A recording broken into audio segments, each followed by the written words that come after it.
Namaste students. So today we are going to begin with the new poem that is The Voice of the Rain by Walt Whitman.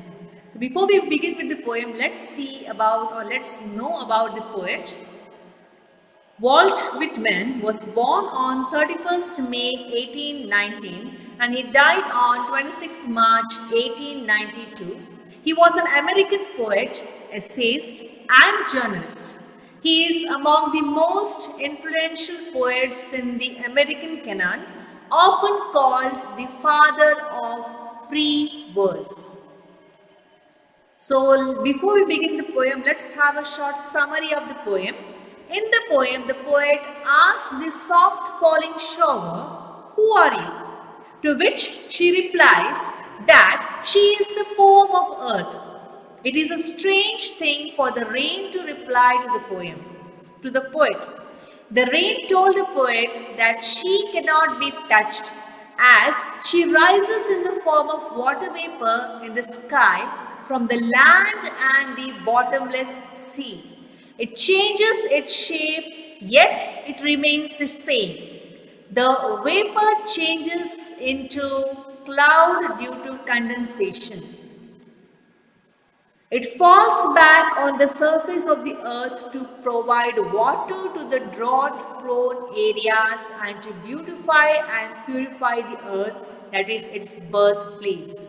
It provides life to the seeds inside the earth and helps them grow. So this is what is the summary of this particular poem, The Voice of the Rain. Let's continue. The rain doesn't care if anyone bothers about her deeds or not. She completes her work and comes back home. Home is nothing else but the earth. The poet also compares the rain with a song as they both share a common journey. The song originates from the heart of the singer, travels across to fulfill the aim, and comes back with due love for the singer, that is the originator. In the same way, rain also comes back to the earth, that is its originator, we can say. That's why a poet compares a rain to a song. So here is the poem. If you have textbook, it's good. You can write down the meaning of the words. You can understand it. You can write down the points. If you don't have, you can just watch the screen because I have the poem on this particular screen slide. So here we have and who art thou? Said I to the soft falling shower. This is the line by the poet. He is saying that I asked to the soft falling shower, "Who are you?" If you see the meaning on the left hand side of the screen, you have "Who art thou" means who are you? So, and who art thou? Said I to the soft falling shower. Next line, which, strange to tell, gave me an answer as here translated. If you see in the textbook or if you see on the slide over here, the starting two lines are of the poet. He is introducing the rain to us. He says that I asked this soft falling shower, "Who are you?" And which, strange means to his surprise. Poet was surprised because he got the reply from the rain and he's saying that down I have translated the reply of the rain to the readers. So let's begin. I am the poem of earth, said the voice of the rain. So the rain which was falling, rain replied to the question of the poet, "Who are you?" She gave the answer as, "I am the poem of earth. Eternal I rise impalpable out of the land and the bottomless sea." Here if you see eternal means never ending. Never ending I rise impalpable. If you see impalpable means which cannot be described. Out of the land and the bottomless sea. Now if you see, if you would have learned science, you have water cycle. Same process of water cycle is beautifully written by this particular poet, which explains it as if it's a conversation between the poet and the rain. So rain says that I am never ending, I am impalpable, I arise above from the land and the bottomless sea. Do you know about the process of water vapor? Due to sun's heat, the water on the earth is evaporated, it goes up in the sky, it forms clouds, and then you all know the process of water cycle. Here, in a very beautiful poetic way, the poet is explaining us about the water cycle. So let's see the next slide.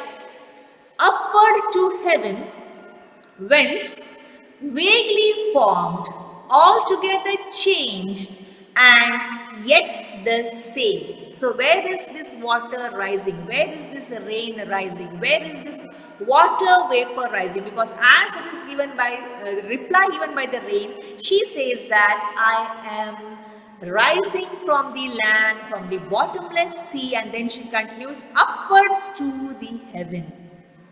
Whence means where, vaguely formed, altogether changed, and yet the same. You have the states of matter, right? The property is same, form has changed. Water has turned into water vapor, you all know that, and after condensation, it is formed into clouds. After that, it again, now clouds again is water vapor, again it comes down in the form of liquid, form of fluid. So it is there here, I descend to lave the dross, atoms, dust layers of the globe. Here she explains it very, very beautiful. Why does she come back again down? She comes down. Descend means I come down. I come down to lave. To lave means to wash, to give a bath. Lave the dross. Of course, my mother earth, or you can say my originator, it becomes completely dry. So I come back again to make it wet, to wash it out. Atoms, if you see atom is over here, means very, very minute particles on the earth gets wet due to this rain, water. Dust layers of the globe. I clean the earth, I purify the earth, I beautify the earth. By coming back again to my originator, that is what rain is saying. It's beautifully written by the poet. And all that in them without me were seeds only latent, unborn. And you all know about the germination. Only if a seed gets water, only if this seed is kept in wet, damp land, it sprouts out. So here the rain is explaining in a very beautiful way, in a very poetic way that, and all that in them, these small, small particles, the life on the earth which is there, which lays latent. Latent means hurry, you can say hidden or you can say buried. So, and all that in them without me in a sense, without the rain water, without the water, without the rain, all the things on the earth, they are hidden. Only when I fall on them, when I wet them, as if I am giving life to them. You all know about germination. So here, she is saying that me were seeds only latent, unborn. Those seeds without me will be unborn. They will die if they don't get water. So I come back to my originator from heaven. Though I am vaguely formed, I am the same, yet the forms are different.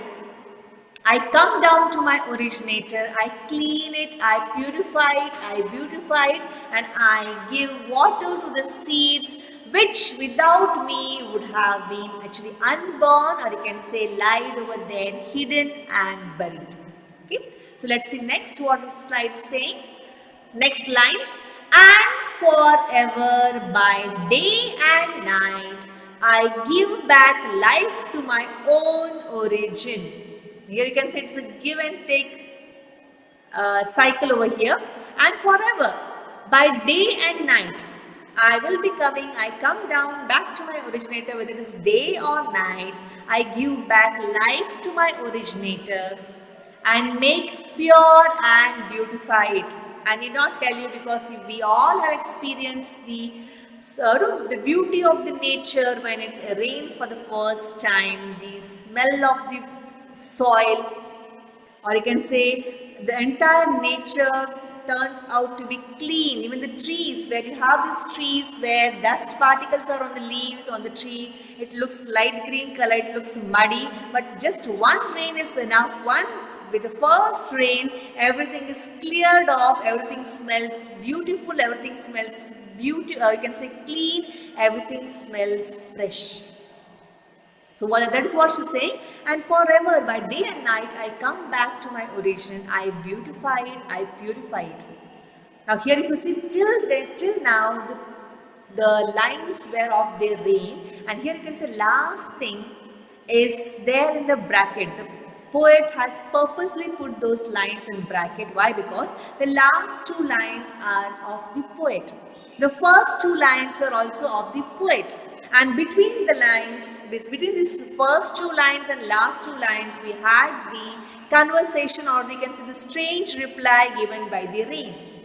So at last what he says, for song issuing from its birthplace after fulfillment, wandering, reckoned or unreckoned, duly with love returns. This last two lines is said by the poet, and he is comparing a rain to this as a song, or you can say, because when she said, I am the poem of the earth, here poet is comparing rain to the song, because as we have seen in the summary part, song originates from the heart of the writer, of the poet. It moves on from person to person. It conveys the message what the writer has to say to the people, and again it comes back to the heart of the originator. The same way rain, it moves up towards the heaven in the form of water vapor, and again it comes down in the form of liquid or water or rain again to its originator to beautify it, to purify it. So here which we have given the meaning, reckoned or unreckoned is what it means, whether cared for or not cared for. It doesn't affect the rain nor the poet if someone listened to the rain or not. Whether the people staying on the earth or whether the other living beings staying on the earth are bothered about it or not, rainwater comes back to its originator to purify it, to beautify it. So I hope this poem is very, very clear to you people. The starting two lines and the last two lines are of the poet, and the middle part of the middle lines are of the rain. So let's see the literary devices used in this particular poem. You are almost familiar with it. We have personification.